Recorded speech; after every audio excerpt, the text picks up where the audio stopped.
शरद पवारांनी घेतली मुख्यमंत्री शिंदेंची भेट। मराठा ओबीसी आरक्षणासह इतर मुद्द्यावर चर्चा।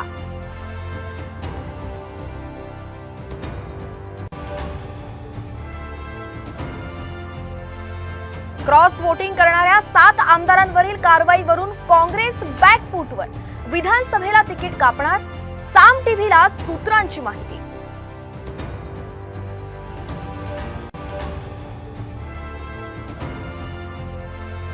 राज्याच्या गृहमंत्र्यांची ठोकशाहीची भाषा, राऊतांची टीका। फडणवीसांच्या मैदानात उतरा आणि ठोकून काढण्याच्या वक्तव्याचा राऊतांकडून समाचार।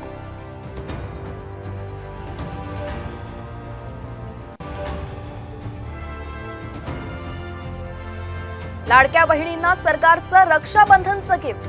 19 ऑगस्टलाच योजनेचे 2 महिन्यांचे पैसे देण्याचा विचार। अजित पवारांची महत्त्वाची घोषणा।